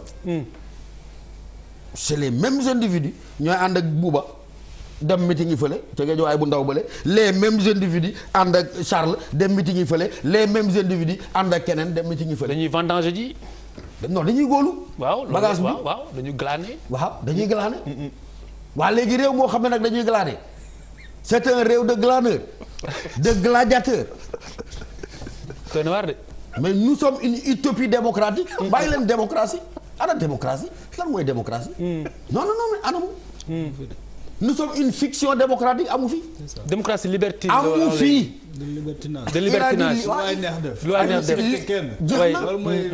Nous sommes une fiction démocratique. Oui. Notre rapport à ce système politique là est un rapport lointain. Oui. De caricature purement formelle. Démocratie fi amu fi démocrate amu fi les partis sont personnalisés. mu joxe une gestion osophagigée. mu joxe une gestion patrimoniale de la chose publique. ana démocratie. man bu may jox booy démocratie damay wokk bopp bu ma nee ca classe ba di jàngale démocratie damay wokk bopp. parce que damay xam ne entre ces grands principes. que je suis en train de les réclamer. et la réalité y a rien à voir damay yokk sama bopp. naan ma même monsieur ma ne oui bon nous sommes dans un. mais Khalifa dafa daanu leer wala professeur gi wax fan la 15 minutes. non mais déedéet mais prof li muy wax nii dama ko sañ la dagg. ah Charles waaw dama ko sañ la dagg rek. ma nuyoo sumay mbokk chrétiens plus le carême inspiré nos hommes politiques quand même. amiin pour plus de droiture. pour que Sénégal gën a jëm kanam. amiin merci. sujet bi daf maa neex lool. mais loolu ñu fi wax ban daal defe naa jóg ñi bi sax bàyyi leen quoi ñoom ñu toog ak seen guddi xalaataat bu bopp bu fekkente ne am nañ fayda. parce que yenn nag fayda ak ful moo koy. ak ngor ak ngor. Sénégal nag politique xam nga lan la mooy tapis rouge. gars yi ñoo bëgg a tapis rouge. boo nekk opposition. mu am ku am xam-xam ne. boo nekk opposition position ngay ut.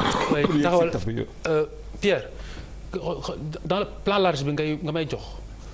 ma wane tapis rouge bi nga xamante ni moom la ñu fi lal mais tapis rouge bi nii c'est pour le peuple ici le tapis du peuple. poursuivre waaw. ma ne comme xam-xam ne boo nekkee ci nguur position bi ngay jàpp. boo nekkee opposition op bi ngay tëbal uti position gu nguur ga. loolu moo ci neex. da nga posé fi question ne xaalis la ñu wax ak élection mais parce qu'ils sont incapables de parler d'autre chose. xamuñu dara incapable waaw.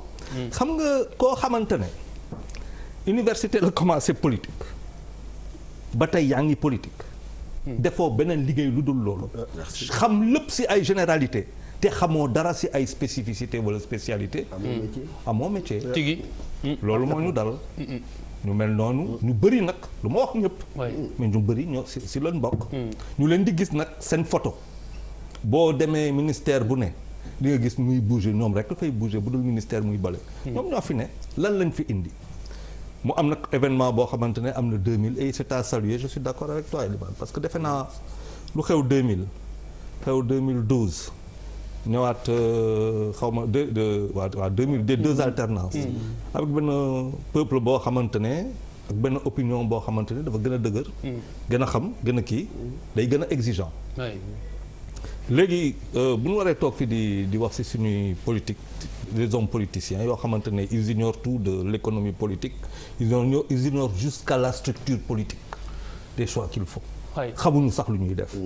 loo bëggee tey par exemple ñuy wax ay projet te xalaatuloo loo xamante ni moom mooy sukkandu projet boobu mais projet boobu kan moo koy porté ku dul ay sénégalais.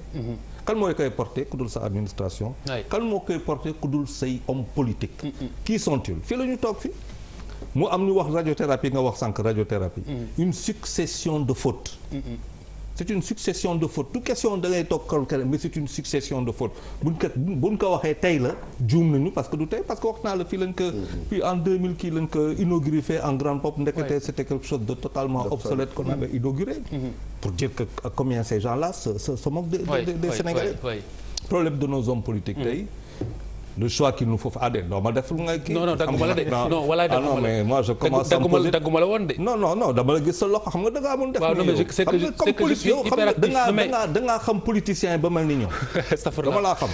dama laa xam professeur wax na bëgg dafa man du ma si sori sax. waaw Songde wax na bëgg. le vrai problème que nous avons tey. Songde. Les gens disent Songué mais c'est Songde. Professeur Songde. El Hadj Songde. Songde authentique. man rek maay wax turam normalement. moom il est l'un des rares. l'un des rares ak Mamadou Ibra. waaw alors c'est pour juste dire que révolution boo xamante ne mu ngi ñëw nag. parce que ñoom war nañ ko commencer xam. oui très bien. war nañ commencer xam muy homme politique yi ma xam nii la. très bien war nañ commencer xam que y a une révolution y a une lame de fond boo xamante ne mu ngi fii. oui te mu ngi ñëw quoi te dina changer. très bien alors Elimane su ma nee nguur bu mu mën a doon dafa war a rendre compte comme ni ko madame Junjee sànq à côté opposition dafa war a nekk force de proposition. est-ce que dama juum. force de lan.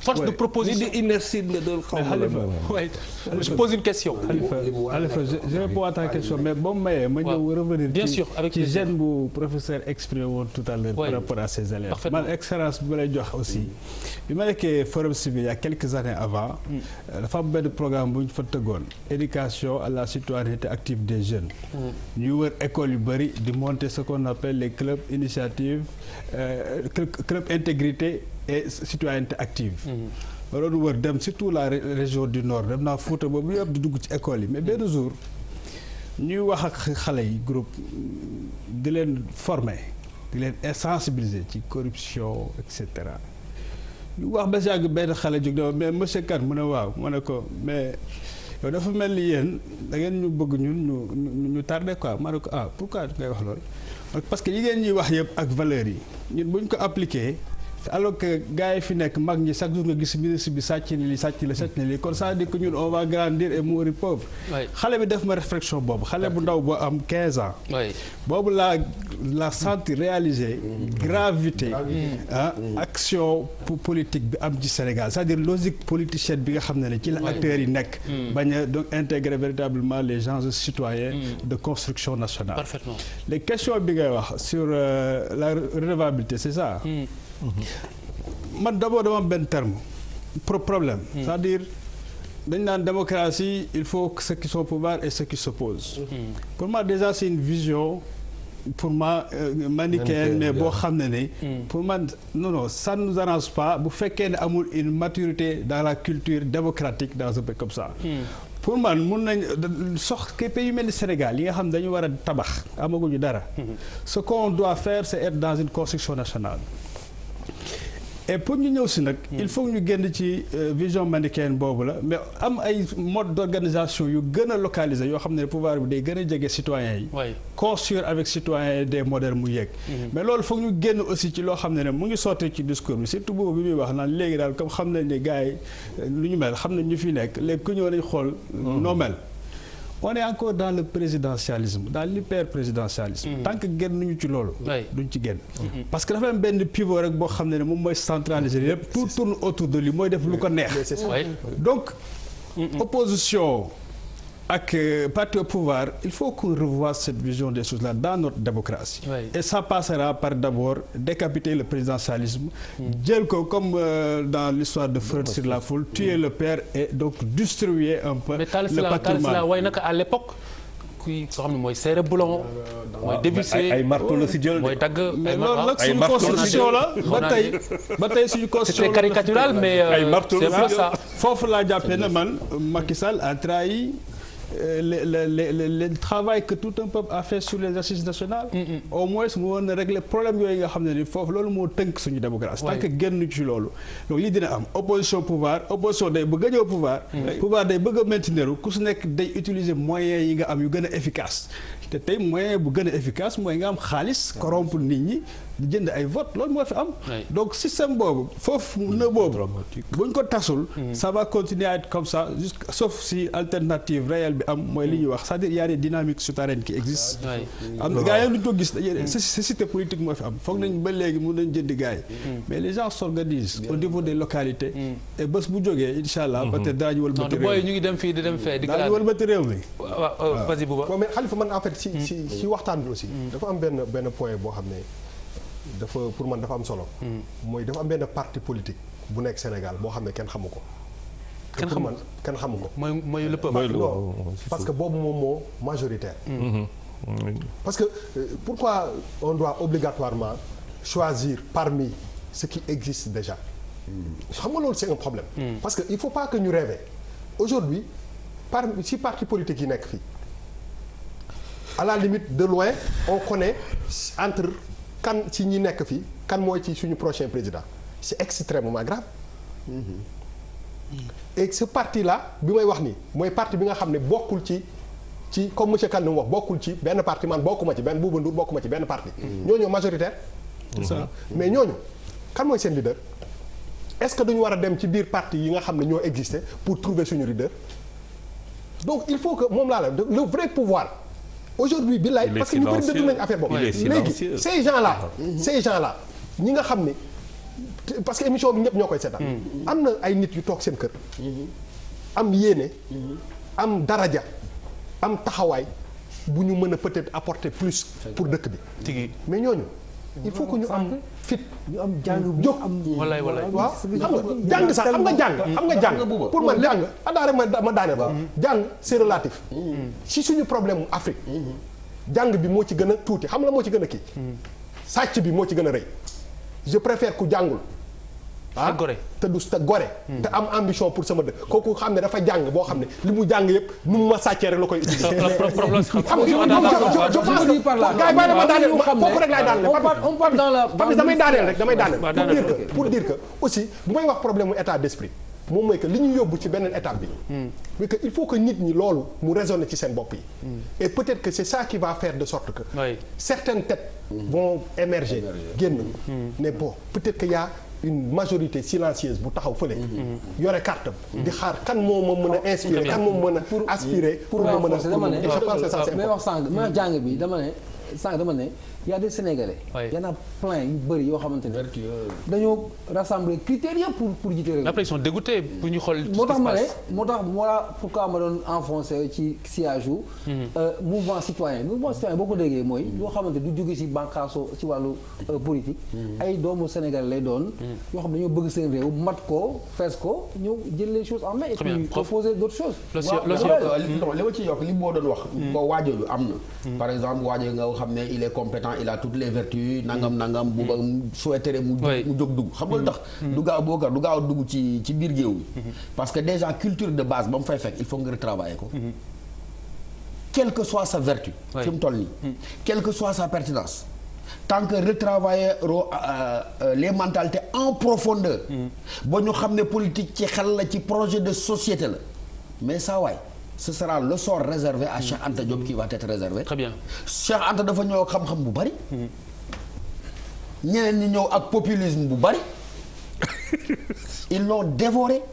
moom le grand savant moo tax bu ba naan la du affaire xam-xam rek oui le grand savant taxaw fële naan leen nañu bitter ñi ngelaw lu woyof li waa ji taxaw li tax naan waa bàyyi ko foofu rek muy wax dafa ñu ay bitter ñi ay ngelaw lu woyof nangam tas xaalis bi gars yi woteel ko mu jox tàkk donc loolu mën na nekk bu ba gars yi ñu jóg ñoo xam ne réew mi rek moo leen tax a jóg mais il faut que askan woowa ci boppam mu def sa révolution mentale pour être prêt à accueillir et à accompagner xam nga li nga wax nii de cette nature li nga wax nii mooy terme bi madame Fall di wax ma bëgg ko lool mooy mindset du noonu la mindset ça veut dire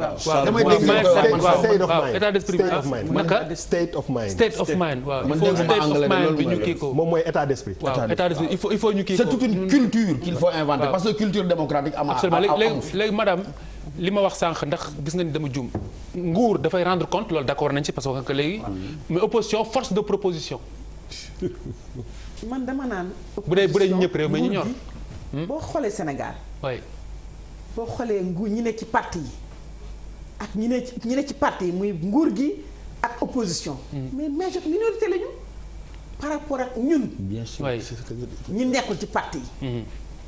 kon foofu déjà rek force de changement yi nga xam ne ñoo mën a soppi. lii am fii. foofu la ñu mën a jóge parce que parti ñi ci nekk ñëpp dañuy def allégeance. discipline de parti. allégeance mooy jébbalu. mooy jébbalu. waaw dañuy jébbalu. da ngay gëwëm. gumba dootoo xalaatati. boo demee assemblée doo xool li war a am da nga naan parti bi li mu am loolu lay voté. dégg nga bu parti bi joxee ni lii mooy ligne de parti bi. nga topp ko. kon intérêt parti bi ngay seet. te intérêt parti bi gisu nañu ni booba ba léegi. bañ nañ ko ba suñu njiit yi. bu ñu dee ba am lu am solo duñ ko waxee fii. bitim réew la ñuy doon tooxam fonk ñu nu. bitim réew lañ koy déggee. ñu wax ko ak ay conférence de presse ci ñeneen. loolu yàgg na fi de soo ko dégg fi loolu yàgg na fi. yàgg te soppeekuwul ba tey. kon nga xam ne soppeeku bi ñu war ci Sénégal yi d'abord dañu war a tabaxaat. xel yi. mindset c'est-à-dire que état d'esprit sa xalaat ni nga ko tabax ak ni nga gisee àddina. kooku dañ ko war a seetaat. te dañu war a am liggéey bu ñu war a def ci suñu doom yi ci xale yi. d'abord esprit patriotisme. gis nga lu ma respecté américain yi. maa nga respecté ko juif yi dañu fonk seen bopp. xam nga ñun bi ñu war a jëkk a tàmbali fonk suñu bopp. bëgg suñu réew. sa réew nar jaral la nga sonn. te pourtant askan yi nekk ci réewum Sénégal askan woo fi jël. askan woo fi jël fonk na askanam. dafa fokk askanam. fonk na askanam. donc nañu boole bokk fonk réew ba nga xam ne yow réew mi jaral la nga sonn. nga génn ci sa nga baal ma xam nga loolu muy wax fonk na askanam boobu. moo lay woon ne Sénégal ci boobu moo amul. xóot na li nga wax. waaw amul c'est-à-dire que da ngay définir par rapport ak une langue, par rapport à une ethnie, par rapport à une confession, par rapport à une secte. Point. On est Sénégal. gisuma ko de. mais loolu la nation n'est pas construite. ndax loolu dafa am solo ndax lu tax mu am solo. ci ngay xamee ni entité Sénégal. nation bii am nga ci responsabilité. te kenn ku nekk rek. da nga am solo. ci nation bi da nga ci am rôle. da nga ci am solo. ka nga nekk ci bu voté jotee ku war a voté rek te am carte d'identité da ngay voté. am te ngay adulte. mat ko que loolu mooy wane ni dañu war a seetaat xel yi man xam nga damay def ay formation ay xale. chaque 2 ans 100 jeunes africains laay indi au Sénégal. pendant 1 mois mais dama leen naan dama bëgg ngeen mer. ñaari affaire dama bëgg ngeen mer te dama bëgg ngeen yàkkamti. mer leen ci nit réew mi ak Afrique ni muy doxee ngeen xam ne lii nangu leen ko da ngeen ci mer te mer leen ci urgence. xam nga avoir un esprit d'urgence. yàkkamti bëgg soppi. dégg nga te nangu ko soppi. parce que loolu dafa am solo te loolu. dañ ko war a jàngale ci formation comme li ñu war ci école yi. dañ ko war a jàngale ci organisation citoyenne yi. dañ ko war a jàngale ci biir kër yi. yaay yi ak papa yi. loolu dafa manqué léegi toog sa kër.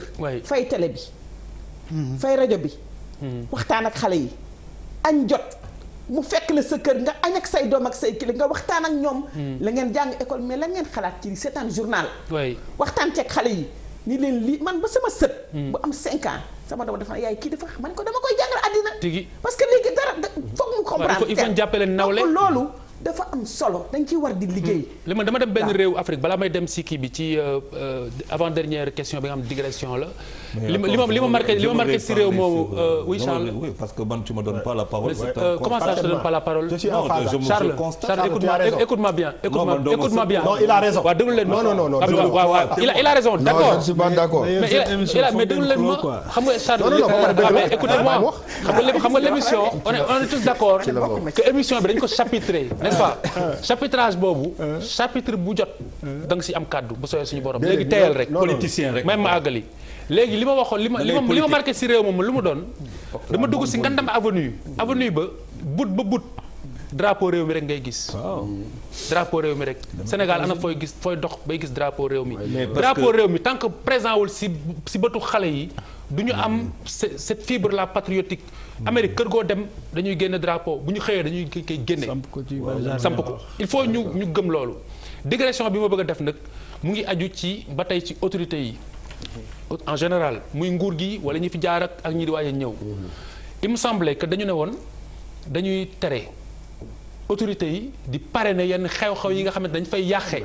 mais na nga ni tey quel que soit je n'ai rien contre tout ça moi j'aime la fête mais fête yu bëgg fête boo mën a gis ci réew mi ak po moo mën a gis ci réew mi autorités yi lañ koy parrainer te parrainage yooyu nag dafa am ay enveloppe. loolu lu ngeen si xam. gis Rwanda de. man ne woon gis Rwanda de. dégguma doo ko gis Rwanda de. doo ko gis Rwanda. man ne woon naa la xale booba baal ma mos naa ko wax man la man am na lu ma choqué. xam nga lu ma choqué woon. maa ngi la ko ndax boo koy fàttaliku. ñu toog ni ñu naan sous le haut parrainage du chef de l'État nangam ma ne mais attention. waxuma ne chef de l'État xëy na gars yi koy bind sax mais moom mën na bañ a am joxe dara. mais ne serait-ce que pour la sacralité de l'institution. am na xeetu yëngu yi bu yooyu am. mais dañu war a def décret ne.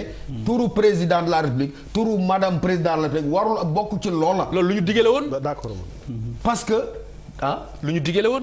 lan lu ñu digale woon maanaam. que autorités yi du ñu parrainer ci yenn xew-xew yi. waaw mais du non parfois duñ parrainer sax mais nit ki mooy jël. ki moo ko bind daal di ne pas ce point déglu ma parce que am na xew yoo xam ne Cheikh Abdou dafa nekk ci kaw. mais il est transcendant. am na valeurs yoo xam ne muy incarné mooy les valeurs les plus profondes. d'accord am na yoo xam ne man bu ma ko waree def je comprends ton esprit mais xam nga pourquoi c'est assez excessif entre guillemets. Ah bon? Parce que le président pour moi il est d'abord sénégalais. avant le président. donc même le gars qui fait sa petite manifestation bu ndaw bu ko neexee mu jéem a ko. non man j'ai un problème. d'accord c'est quoi ton problème maa ngi ñëw. c'est pas la dimension de la manifestation. bu fekkee ne dans le sens de désacraliser la fonction ça je suis d'accord. mais pas au point. bu dimbali ma rek nga may Charles sans peut-être mu may clash. vas-y Charles. non dama la clash parce que question bi justement quoi ça n'a rien à voir avec les politiques ça a à voir avec les dóorkat qui ne sont pas des politiques. digression la. non loolu tax ma ne la kon digression boo xamante ne da lay éloigner si suñu wax bu am solo. mais pas du tout non affaire politique nga def question bi xam naa peut-être dana ne am na politicien bu war a woote ne la da lay porter plainte. mais dama Charles non dama lay bëgg a wax sànq non dafa am sànq te loolu lu am solo la parce que yaa ngi woon ci opposition et il est important ñu taxaw ci. est-ce que mën nga tontu ci question bi balaa ñu ñëwaat ci opposition. mais attends que des gens parrainent et qu'il n'y ait pas une loi qui l'interdit comment veux-tu que je perds mon temps. d'accord Ibrahima. oui c'est ça yooyu mooy pratique yi nga xam ne mooy alimenter système yi. parce que comme il le dit d'accord naa si moom dóorkat yi les gens qui sont loin là de là où les gens se partagent le bol ils font des stratégies pour affaire yi wàcc donc noonu la ñuy def créer affaire tuddee ko diw du sonne leen c'est même de ça donc mais yooyu dafa am alternative moo tax ma ne vrai politique pour man mooy lan maa ngi koy wax gars yi souvent parce que ñu bëri d'ailleurs même man ñu bëri ñu ngi ñëw naan ma saa dama bëgg ñu dem ci liste yi dem député may leen bàyyi leen loolu amul njëriñ da ngeen yàq seen xaalis 15 millions yi ngeen def foofu jël leen ko ngeen dem ci localité yi investir ko ak nit ñi seen problème ngeen régler ak ñoom seen problème gis nga boo ko defee di créer un système boo xam ne réalité la boobu moom mooy dàq système politique bi fi nekk demain c'est ça le pour man engagement politique bu am solo mooy loolu alors loo xam ci digression non man par exemple honnêtement ay histoire de parrainage affaire pour man c'est pas l'essentiel xam nga lu tax c'est pas l'essentiel xam nga boo ma parrainé dara nga ñëw ma ne la man de sama salaire bi kii 750 000 la. léegi nag am naa 20 000 yu ma la mën a jox. yaa may déglu. bu boobaa boo ko defee benn yoon. ki nga pare na nga woo ko sa biir ne ko man yoruma millions yu ma lay jox parce que amuma ko. alalu réew mi lañ ma dégg. du loolu mooy tontu bi. politicien bi dama ne non mais moom laa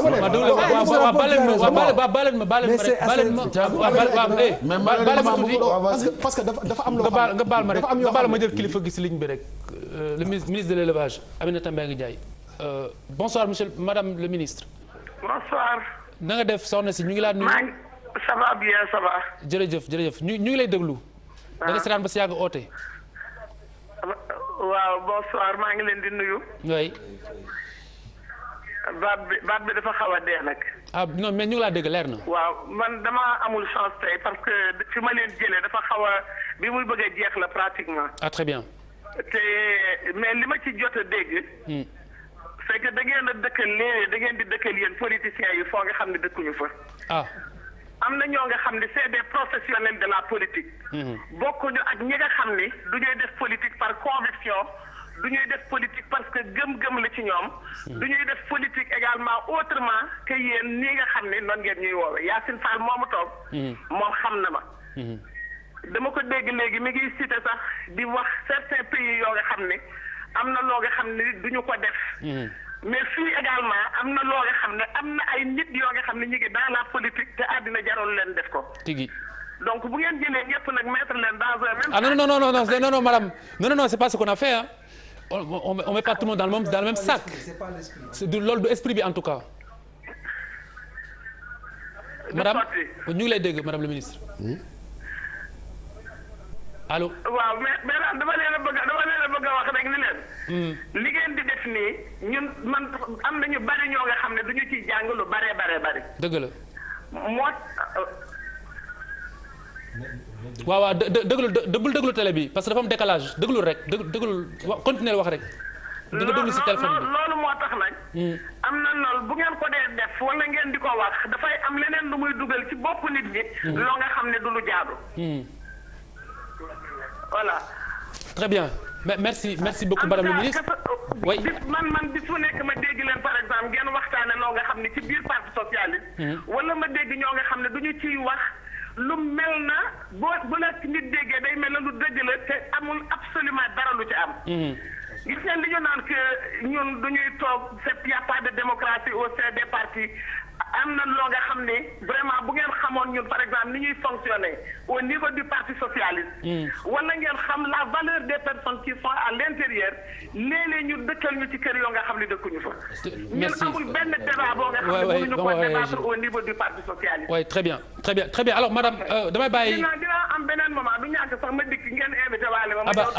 avec un grand plaisir. avec un très grand plaisir.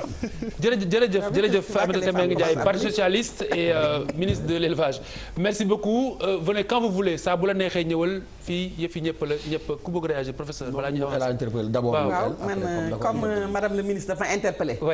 ne ma xam naa ko. waaw xam naa ko de. xam naa ko ci bi ma nekkee UNIFEM. jël ko mu nekk sama consultante. waaw ñu envoyé ko Congo mu liggéey fa ak jigéen ñi ci yàlla ko intercongolais. donc xame naa ko loolu. très bien. sur le plan politique nag observateur la parce que sénégalais la très bien sénégalaise la damay observer damay lire nouvelles yi. très bien ma nekkee New York di fa liggéey te mësuma fi gëj du ma toog ñetti weer xaw ñëwuma fi. très bien Sénégal donc maa ngi observer. et à un moment donné de votre carrière embauché nga ko pour mu liggéey. en tant que waaw maa ngi liggéey donc maa ngi liggéey ci Sénégal mais nag. man personnellement ni ma gis ñu koy defee politique Sénégal doyuma. très bien moom bokk politique ñu koy defee politique Sénégal tey na sama xel. am naa yaakaar ni am na lu bare luñ ci war a def surtout xaalis. très bien alors il nous reste très peu de temps donc on va réagir en 5 minutes. pour réaction bu ndaw rek. mooy xam nga ñun ni mu demee rek. noonu lañ ko tëralee xam nga bu ñu toogoon fii ñu naan ñu projet bi nii lañ ko defaree fii la jaare yoon mais bu ñu toogee ñu ne ñu jiiñ nañu maire de Dakar mi ngi jël 2 milliards jiiñ nañu diw mi ngi def lii jiiñ nañu def leen il faut ñu wax ci. c'est ça parce que loolu mooy actualité bi mooy ci suñu réew yi gars yi dañuy luubal alalu askan wi looloo am solo te loolu ñi koy def ay politiciens lañ ay hommes du ñoo xam ne ci pouvoir bi la ñu nekk te ñun comme askan bi lañ ku nekk am nga sa xalaat. kenn mënul fexe ba doo ko waxee noonu. buñ fi ba defoon dara loo xam ne aussi jar na ñu kañ ko dañ koy kañ waaye li fi am. fi tegu comme on l'a déjà fait te xoola boobu ba tey. chaque semaine chaque 2 jours ay waxi milliards moo fi gën te kenn mu si réglé dara. il faut ñu wax ko. tey tamit vraiment 30 secondes 30 secondes te tamit. ma yokk ci rek ni am na fi ñu bare ñoo xam ne ñi dañu leen ŋàññ. ñii jël nañ fi xaalis ñëpp wax ko. ñu tudd ko te ñu làqatu te dañ ñu woon ñu képp fu mës a jël ko jëloon xaalis rek dinañ dal sa kaw te daluñu seen kaw ba léegi kon nag loolu tam am na réagir waaw c'est que pour réagir par rapport ak li ministre bi wax je veux dire que xam nga dafa préciser ne du ñëpp ñoo mel noonu ça on est d'accord mais c'est que écrasante majorité bi dañuy def loolu ba au point que day suul sax ñi nga xamante ne xëy na ñoo nekkul dans ces situations très bien voilà très bien alors waaw li ma ciy dolli mooy comme ni ko gaañ waxee madame le ministre vraiment avec tous les respects. Bon c'est une grande dame je le dis en toute sincérité. et puis comment parler de conviction. ku ko xam moom ak jaar-jaaram si parti socialiste xam ni elle est au PS par conviction. ça fii li ñu gëm la ñuy wax. c'est un modèle moi je le dis en toute objectivité. mais il faut comprendre que nous ne sommes pas là en tout cas on n'est pas dans l'esprit de brocarder les hommes politiques. Parfaitement. mais comme ni ko bëgg a waxee on a interrogé des faits. Je dis des faits. un constat. et après moom na comprendre ne ñun suñu bëgg-bëgg moom mooy bëgg-bëggam. parce que moom gëm naa ne bëgg-bëggam mooy réewam avancé. de manière sincère profonde. population yi xam luy démocratie nànk ko sax ko kon na ko jàppee ne du ñu mettre tout le monde dans le même sac. dans ce pays là am na ay politiques vertueux des hommes politiques vertueux xëy na moom ci la bokk mais li nga xam ne mooy li gën a lalu ñëpp di ko gis mooy li nga xam ne doxalin di juunoo ak la ñu yaakaar ci homme politique donc ñun bu ñuy def jañu si boobu liñ bëgg rek mooy suñu réew def ay jéego bu ñu jàppee ne wax dëgg yàlla ay sox professeur man Charles lu doon jox parole léegi c'est moi qui fais l'arbitrage. Attendez xam la moo grave c'est que Charles Faye daf ma jaxaseeg internet yi ci internet bi ci Facebook bi yëpp ba les gens sont en train de raconter que Charles dama koy dagg tout le temps. waaw sa wàll rek ngay jël. Charles waxal. tey sa wàll rek nga jël. waaw déggal boobu. waaw man lu ma ci kontaan ci madame Ndiaye lu mu wax mooy y a un aveu de taille. y a un aveu de taille. mooy ban. xam nga mooy effectivement paradigme bi mooy changé. dafa am paradigme buy changé c'est vrai que. il y a des hommes politiques de conviction qui ont servi le Sénégal dans le PS, dans le PDS, dans l'APR.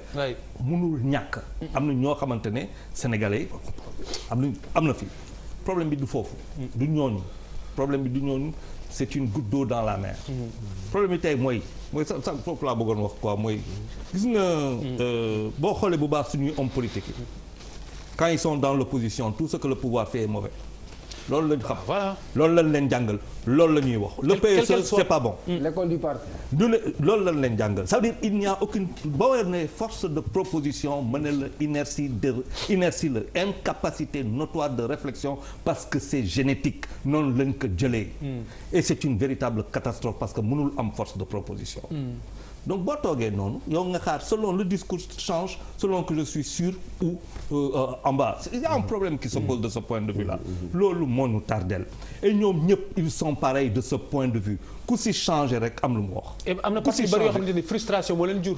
ay frustration mais comment veut-on que. da ngay mer dem créer sa parti. carrière politique. mais loolu moo fi am. alors Elimane da nga bëgg a réagir. oui parce que bon c'est vrai que madame le ministre.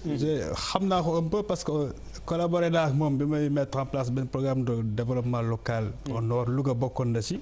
donc gis naa leadership am. effectivement que ku jege askanam la mu ngi ñafe.